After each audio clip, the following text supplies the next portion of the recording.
নেখালে বুলিয়ে মাৰপিট কৰি ভয় খুৱাই বা কন্দুৱাই কটুৱাই ভাতখিনি খুৱাই দিয়াৰ পিছত সেই ইমান কান্দা কাটা কৰি খোৱা ভাতখিনি জানো হজম হ'ব? আমি যে ব্লু পেকেটৰ যে আপোনালোকক পেনকেক দেখুৱাইছিলোঁ, এইটো ব্লু পেকেটৰ পেনকেকটো এইটো হয়। এয়া এটা ছোৱালীয়ে খাই আছে, চকলেট ফ্লেভাৰ আছিলে। এইটো চাওক,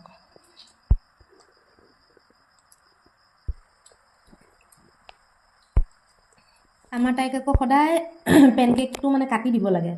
4 পিচ বা 6 পিচ কৰি দিলেহে তাই খাই ভাল পায়। আজি মই 4 পিচ কৰি দিছোঁ, এতিয়া তাই খাই আছে। এতিয়া ৰাতি হৈছে, ৰাতি এতিয়া 9টা বাজি গ'ল। ৰাতিৰ খানাত তাই পেনকেক খাইছে, উপায় নাই আৰু। বহুতবিলাক মানুহে কি কৰে, খুব মানে ল'ৰা ছোৱালীবিলাকক খোৱাৰ ক্ষেত্ৰত জোৰ কৰে, কন্দা কটা হুলস্থুল, ভাত নাখালে বুলি চিঞৰাই কন্দুৱাই ভাত খুৱায়। কিন্তু আমি মানে সেইবিলাক নকৰোঁ। এইকাৰণে নকৰোঁ, মোৰ এটা মানে নিজৰ থিংকিং আছে কি, যদি ভাত খাওঁতে আপোনাক কান্দি কাটি হুলস্থুল কৰি যদি ভাত খায়, তেতিয়াহ'লে সেইখিনি খাদ্য জানো গাত লাগিব জানো? সেইখিনি খাদ্যটো এনেও গাত নালাগিব। আৰু এনেকুৱা নহয় যে ভাত নাখালে যে ল'ৰা ছোৱালী যে মানে প্ৰত্যেকটো সাজতে যে ভাত নাখালে যে ল'ৰা ছোৱালী যে ডাঙৰ নহ'ব, তেনেকুৱা কোনো কথা নাথাকে। প্ৰত্যেকটো সাজত ভাত নাখালেও ভাতৰ অপশ্যনেল, আচলতে ভাত যদি খাই ভাল, মই কোৱা নাই যে ভাত খোৱাটো বেয়া বুলি। ভাত যদি খাইছে, দাইল ভাত যদি খাইছে, খুবেই ভাল কথা। ঘৰৰ শাক পাচলি বা মাক দেউতাকে যিখিনি বনাইছে সেইখিনি যদি খায়, তেতিয়াহ'লে বহুত ভাল কথা। কিন্তু কিছুমান ল'ৰা ছোৱালীয়ে নেখায়, গতিকে সেই নোখোৱা ছোৱালীসকলৰ কাৰণে কৈছোঁ। গতিকে মই ভাবোঁ যে ল'ৰা ছোৱালীয়ে যদি খায় ভাল কথা, আৰু যদি নেখায় ইমান বহুত বেছি জোৰ কৰি খুৱাব নালাগে। মানে এতিয়া আমাৰ এই দালি আৰু ভাত তেনেকৈ সানি নাখায়, এদিন নে দুদিনহে খাইছে জন্মৰ পৰা এতিয়ালৈকে। কিন্তু দালিটো যদি নেমু চেপি পেলাই বাতিত দি দিয়ে, তেতিয়া কিন্তু খাব। আৰু ভাত ধৰক মাংসৰ জোলৰ লগত খায় বা বেলেগ কিবা তেনেকুৱা পনীৰৰ যদি তেনেকুৱা জোল থকা মানে তেনেকুৱা বনালে খায়। মানে যিকোনো জোল থকা বস্তু যদি তাই অকণমান টেষ্টি পায় তেতিয়া খায়, কিন্তু দাইলৰ লগত নাখায়। কিন্তু সেইটোৰ কাৰণে যদি এতিয়া ধৰক বহুত বেছি জোৰ কৰা হয়, মই মানে সেইটো বৰ এটা ঠিক বুলি নাভাবোঁ। এতিয়া ধৰক এই পেনকেকবিলাক যে অৰ্ডাৰ দিছোঁ, বহুতে ক'ব যে পেকেটীয়া খাদ্য। হয়, পেকেটীয়া খাদ্য, কিন্তু কন্দা কটা কৰাতকৈ, হুলস্থুল কৰাতকৈ, জবৰদস্তি পেট ভৰোৱাতকৈতো ভালেই হ'ব। কাৰণ এইবিলাক যিবিলাক মই অৰ্ডাৰ দিছোঁ, সেইবিলাকত ৰাগী, অ'টছ বা এইবিলাক বস্তু দি বনোৱা। ইয়াত কোনো আটা ময়দাৰ ইউজ নাই কৰা। আটাটো ইউজ কৰিলেও বেয়া নহয় বাৰু, কিন্তু ময়দাটো এতিয়া বহুতে আকৌ আটা আছে বুলি কৈ ময়দা দি দিয়ে। তো তেনেকুৱা বস্তু ধৰক ইউজ নাই কৰা। এতিয়া খুৱাব পাৰিলে ল'ৰা ছোৱালীক ভাল। যদি কোনোবা ল'ৰা ছোৱালীয়ে ধৰক আলু পিটিকা দালি ভাত খাইছে, কিছুমানে স্কুল যোৱাৰ আগত আলু পিটিকা দালি ভাত খাই যায়, তো খুব ভাল কথা। কিন্তু আমাৰ নাখায়, সেইকাৰণে মানে মাজে মাজে পেনকেক, মাজে মাজে এনেকুৱা এইবিলাক চিৰা বা এনেকুৱা মানে অথনি যে দেখুৱাইছিলোঁ, যিটো পিঠা টাইপৰ এটা বস্তু, এটা পেকেট এটা আনিছিলোঁ লগতে গাজৰৰ। গতিকে সেই তেনেকুৱা বস্তুবিলাক অনা হয়। আৰু মাজে মাজে কৰ্ণফ্লেক্স বা মাজে মাজে চিৰা, মুড়ি, ধৰক বহুত আছে। অসমীয়া খাদ্যটো বহুত আছে। আমি যদি এইখিনিও বাদ দিওঁ, তথাপিতো আমাৰ অসমীয়াতে বহুত খাদ্য আছে। আৰু ৰুটিটো আছে, ৰুটি পৰঠা এইবিলাক ভাল পায়। আলু পৰঠা তাই খুব ভাল পায়। গতিকে আলু পৰঠাটো হেল্ডিয়ে। যিটো আপোনাৰ ৰঙা আটাটোৱেদি যদি আপুনি আলু পৰঠা বনাই দিয়ে, সেইটো কোনো ফালৰ পৰাই আনহেল্ডি নহয়। আৰু আজিকালি আটা বহুত ধৰণৰ আটা ওলাইছে, আপোনালোকে অকণো গ্লুটেন নথকা 100% গ্লুটেন ফ্ৰী আটা আপোনালোকে পোৱা যায়। গতিকে সেইবিলাক আপোনালোকে বনাব পাৰে। যিসকলে মানে এইটোক লৈ টেনশ্যন লৈ থাকে যে ভাত নাখায়, ভাত নাখালে বুলি একো হৈ নাযায়। সেইটো ভাত নাখোৱাকৈ নাখালে যে ডাঙৰ নহ'ব, মানে হেল্ডি নহ'ব, তেনেকুৱা নহয়। আপোনালোকে বিশ্বাস কৰে নে নাই নাজানো, কিন্তু আমাৰ ছোৱালীয়ে তেনেকৈ মানে ৰেগুলাৰলি ভাত খাই ডাঙৰেই হোৱা নাই।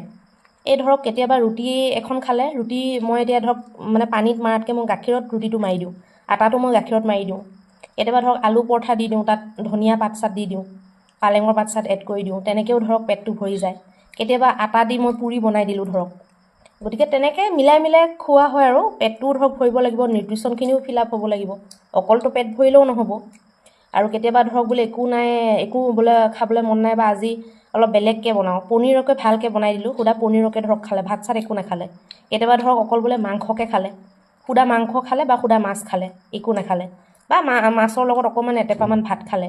তেনেকেই এতিয়া আমাৰ এই 6 বছৰ হ'লহি, আৰু তাইৰ ওজন বা মানে ফিজিকেল মেণ্টেল ইম্প্ৰুভমেণ্ট যিমানখিনি ডেভেলপমেণ্ট হ'ব লগা আছে, ঠিক প্ৰকাৰে হৈ আছে। ইয়াত কোনো অসুবিধা নাই। আমি মাজে মাজে চেকআপ কৰাই থাকোঁ। ওজনটোও ঠিকে আছে, ওজনটো 20 কেজি 800 গ্ৰাম আছে। তাই এতিয়া 6 বছৰ হৈছে।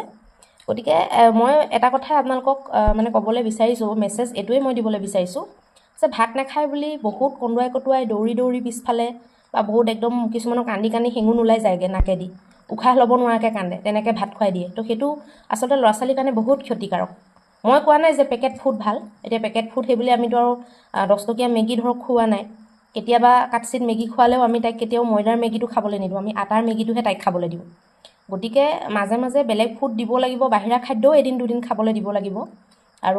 আৰু ভাত নাখালে যে বাচ্চাটো ডাঙৰ নহ'ব, হেল্ডি নহ'ব, তাৰ মানে ব্ৰেইন ইম্প্ৰুভ নহ'ব, তেনেকুৱা কোনো কথা নাই। মোৰ মতেতো ভাত যি বেছিকৈ খায়, শুই উঠিয়ে বেছিকৈ যি ভাত খাই দিয়ে, তাৰ গোটেই দিনটোলৈ আচলতে আলস্য আহি যায় আৰু ব্ৰেইনটোও কমজুৰি হয়।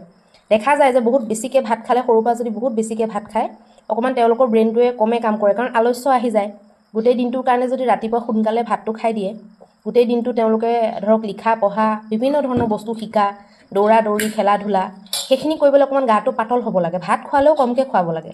কিন্তু কিছুমান মাক বাপেকে কি কৰে, একদম ফুল পেট ঠেচি ভাতটো পূৰা খুৱাই দিয়ে, একদম পেট ভৰি যোৱাকৈ। তো সেইটো কোনো পধ্যে ভাল নহয়। আৰু ৰাতিপুৱা স্কুললৈ যোৱাৰ আগত আপোনালোকে যিমান পাৰে হালকা খানা খাবলৈ দিব। স্কুললৈ যোৱাৰ আগত কেতিয়াও ফুল পেট ভাত বা যিকোনো বস্তু ফুল পেট অভাৰ খুৱাই নপঠিয়াব, তেতিয়া একো ভালকৈ শিকিব নোৱাৰিব। বিশ্বাস কৰক, যিমান আপোনালোকে ইম্প্ৰুভমেণ্ট হ'ব বুলি ভাবিছে, সিমান যদি আপোনালোকে ভৰপেট বেছিকৈ ওজন কৰি পঠিয়ায় স্কুললৈ যোৱাৰ আগত, কিছুমানে মাছ ভাতো খুৱাই পঠিয়ায়, কিছুমানে কণী ভাত খুৱাই পঠিয়ায়, তো সেইটো কোনো পধ্যেই ঠিক নহয়। আপোনালোকে স্কুললৈ যোৱাৰ আগত হালকা খানা খুৱাওক, এখন ৰুটি দিয়ক বা এখন সাধাৰণ পৰঠা বনাই দিয়ক, কৰ্ণফ্লেক্স দিয়ক আপোনালোকে, বা এনেকুৱা কিবা পিঠা বনাই দিয়ক, পেনকেক নহ'লেও ভুৰুকীয়া পিঠা, পানী পিঠা বনাই দিয়ক। গতিকে এনেকুৱাবিলাক বস্তু আপোনালোকে ইউজ কৰক। স্কুললৈ যোৱাৰ আগত একদম বেছিকৈ ভাত খোৱাটো এভইড কৰক। দিনটোলৈ হয় ভোকটো গুচি থাকে ল'ৰা ছোৱালীৰ, কিন্তু ব্ৰেইনটো বডিটো পূৰা হেভি হৈ যায়। তেতিয়া তেওঁলোকে যিমানখিনি শিকিবলগীয়া কৰিবলগীয়া আছিলে সেইখিনিত শ্ল' হৈ যায়। গতিকে সেইটো কাম কেতিয়াও কৰিব নালাগে। আৰু দিনটোত কিছুমান মানুহক দেখা গৈছে যে মানে সোনকালে ৱেইট গেইন কৰা চক্কৰত সোনকালে ডাঙৰ কৰিব বিচাৰে, হেল্ডি কৰিব বিচাৰে, দিনটোত 4বাৰমান ভাত খুৱায়। সেইটো একেবাৰে ভাল নহয়। দিনটোত 4বাৰমান ল'ৰা ছোৱালীক কেতিয়াও ভাত নোখোৱাব। ইমান বেছিকৈ ভাত খোৱাটো ভাল নহয়। এবাৰত অকণমান হালকা খানা, এবাৰত অকণমান হেভি খানা। আৰু ৰাতি ল'ৰা ছোৱালী ৰাতি বাঢ়ে বাৰু, কিন্তু তথাপিতো ৰাতিও ইমান হেভি খানা নিদিব, কাৰণ বহুত বেছি হেভি খালে সিহঁতৰ হজম নহয়, কাৰণ ৰাতিটো সিহঁতে দেৰিকৈ খায়। আজিকালিনো কোন ল'ৰা ছোৱালী সোনকালে খায়। গতিকে এইবিলাক সৰু সৰু কথা, জানিবলগীয়া কথা। কিছুমান মানুহে হয়তো জানিও নজনা ভাও ধৰে, কিছুমানে নেজানে ধৰক, সেইটোত ইমান কথা নাই। ইয়াত ধৰক মই বিতৰ্ক কৰিবলৈ যোৱা নাই, কিন্তু মাক হিচাপে যিখিনি পাইছোঁ, যিখিনি ধৰক কৰি আছোঁ, সেইখিনিৰ এটা মেছেজ ধৰক আৰু আপোনালোকৰ কাৰণে মই দিব বিচাৰিলোঁ। ভিডিঅ'টো যদি ভাল লাগে তেতিয়াহ'লে সাবস্ক্ৰাইব, তুমি ইউটিউবত সাবস্ক্ৰাইব কৰিবা আৰু মোক অসমীয়া প্ৰজন্ম পেজখন লাইক কৰিবা, কমেণ্ট কৰিবা, আগুৱাই নিবা। গতিকে হেল্ডি টেষ্টি গোটেইকেইটাৰ কম্বিনেশ্যন আৰু সোনকালে বনাই খোৱাৰ কাৰণে মাকবিলাকৰ কাৰণে সুবিধা। হেল্ডিও যাতে হয় সেইটো বহুত ইম্পৰ্টেণ্ট আজিকালি। অকল সোনকালে প্ৰিপেয়াৰ কৰিব পাৰিলেতো নহ'ব, লগতে বস্তুটো হেল্ডিও হ'ব লাগিব। এই 3টা প্ৰডাক্ট এমেজনৰ পৰা অৰ্ডাৰ কৰিছোঁ। এইটো কোম্পানীৰ মই পেনকেক আগতেও বহুতবাৰ অৰ্ডাৰ কৰিছোঁ, ভালে লাগে আৰু দামটোও ৰিজনেবল হয়।